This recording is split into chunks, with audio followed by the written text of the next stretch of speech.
as host, tackles serious issues. 1 year in, the program enjoys a reputation for scathing wit. Our main story tonight is income inequality. A good way to figure out which side of it you're on is whether you're currently paying for HBO or stealing it. We begin with ISIS, the Ebola of people.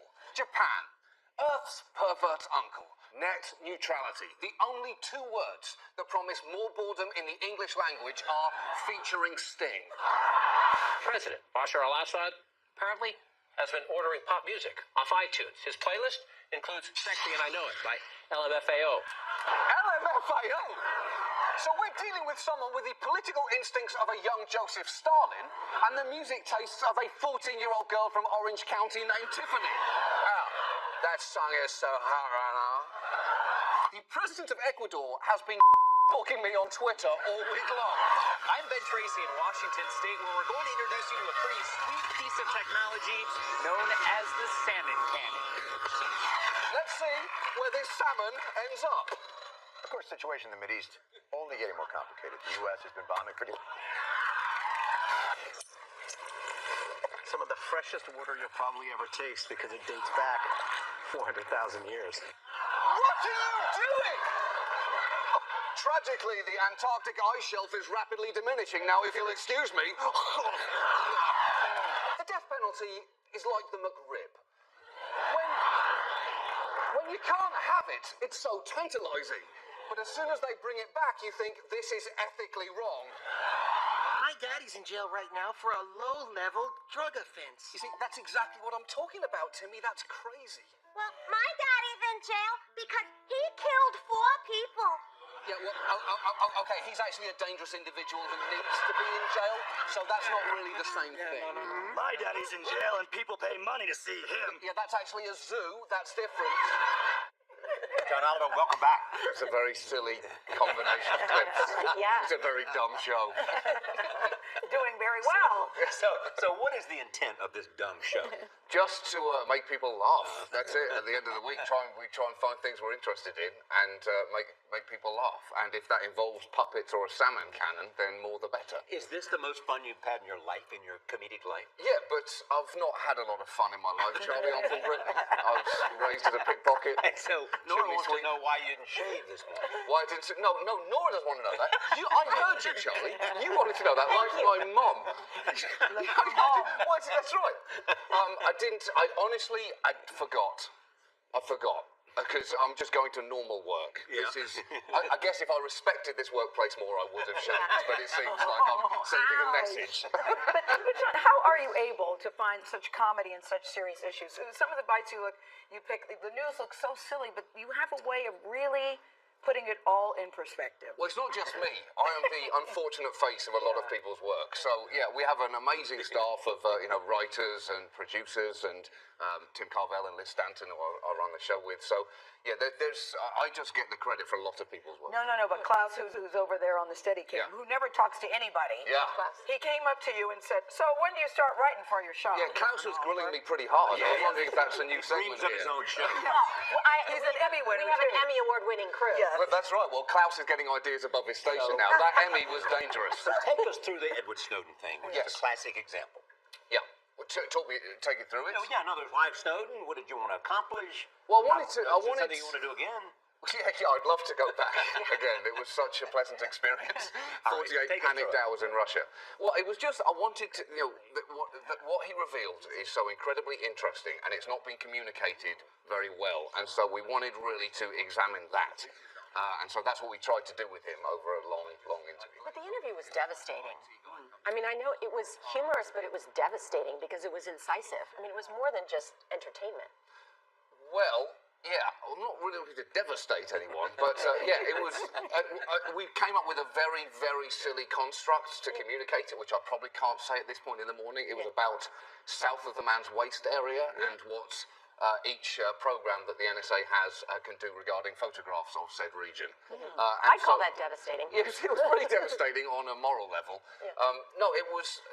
It was really. What was he most disturbed about that you told him that you noticed he got really upset about? Disturbed about? Upset with you. Upset. He wasn't upset with us so much as he was. I think he's a computer experts, and computer experts, as you know from any IT guy in any office, are not great at interpersonal skills. So he knows he's not a great communicator. It's not a high level of emotional intelligence. No, that's right. But so the problem is they're very good at communicating with each other, but it's very frustrating when you're struggling to communicate with people who don't understand what you're saying. So we were trying to bridge that gap. Was Can it something humor and that, satire make points that otherwise might not well be made and make them better?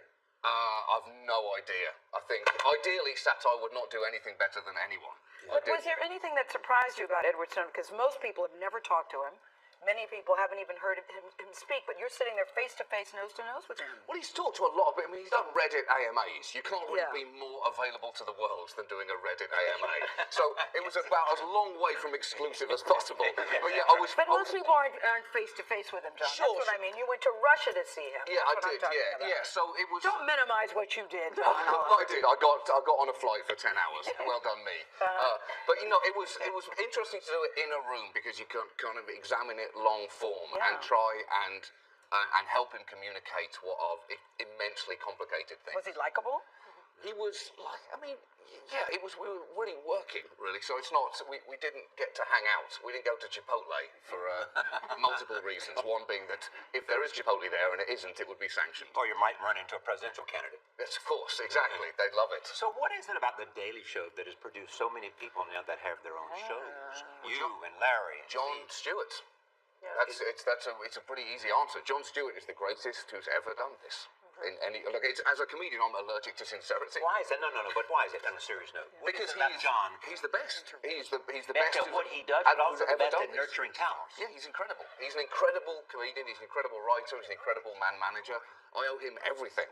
I would not be in this country, let alone sitting here, if it wasn't for him. He taught me every important lesson that I use. I asked someone the other night from HBO, by the way, Richard Plepler, why not John, you, Yeah. 5 nights a week? Because I don't know if the world wants that, Charlie.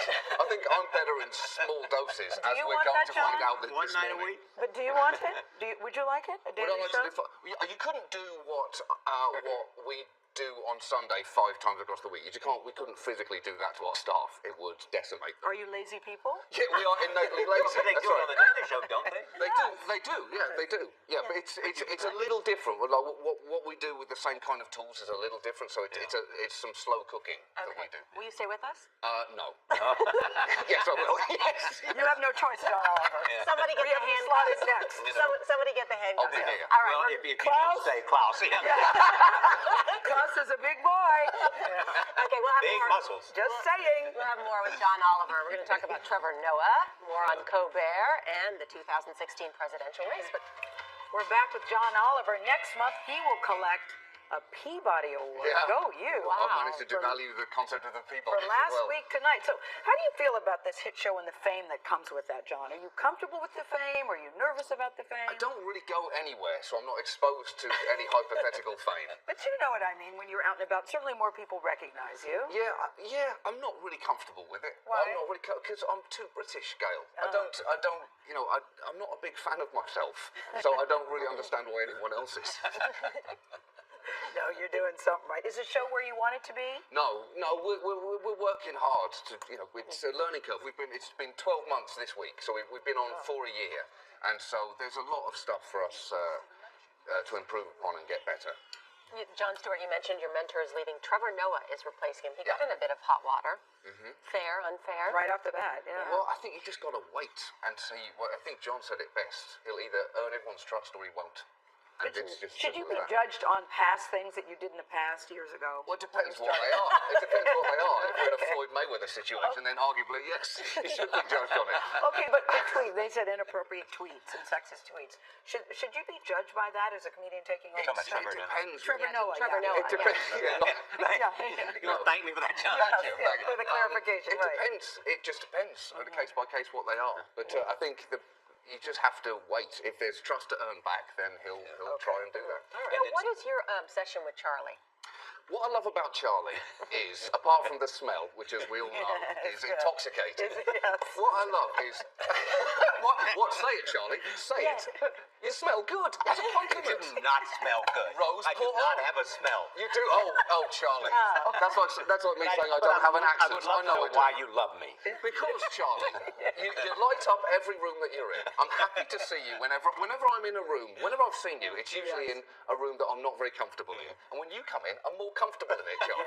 Because you make me laugh. You're a perfect clown in that great clowns don't know when they're being funny. And that's what you are, Charlie. Is that a compliment? Of course, I think so. Perfect clown. I love it. That's a first. Yeah, That's a first. I've never not enjoyed You know, time with Charlie. That's so funny. We had an author on earlier this week about happy marriages, and she said the most important thing in a happy marriage is being comfortable with someone. Yeah. I've been comfortable with Charlie since I met him, and I'm not comfortable around myself. Yeah, that's true. I'm thinking First moment. I'm thinking about marriages because your wife, we hear, is a badass. She's a U.S. Navy combat. No, Army. She would hate US to hear Army. that. Oh, no, That's US one step Army worse medic. than saying she was in the Air Force. Yeah, She was in the US Army, first cap. combat medic. I'm sorry, Kate. I'm sorry, Kate. So I'm thinking she really is the powerhouse in the house. Yeah, of course. Are you this funny at home? What does she think about your She show? does. She's not a big fan. Really? I'm about her 34th favourite comedian, and that's with her rounding it up. So no, I'm not. I'm as impressive to her as you would imagine.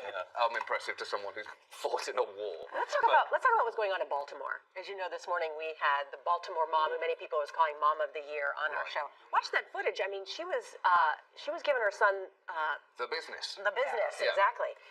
So what do you think?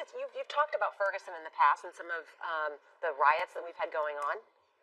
Yeah, I have.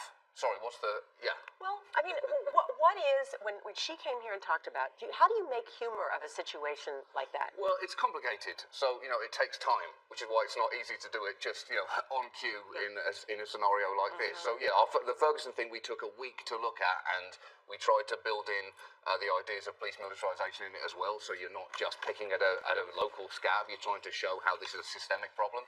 And the same is true in Baltimore. That anger did not come out of nowhere. That has been, some anger and justified resentment that's been going on for a long time. So it's very easy to demonise, and it's also not accurate to demonise those. Can we leave you with this? Stephen Colbert is coming up. Yeah. For us on CBS. Is that a good move for CBS? You It know is, him.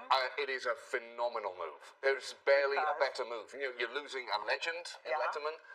But you could not be in. It's always a gamble. Yes. Appointing anyone new, and with him, it is no gamble. Yeah. That is as funny and as smart a man as you'll ever And he'll meet. be himself. Yeah, he'll be amazing.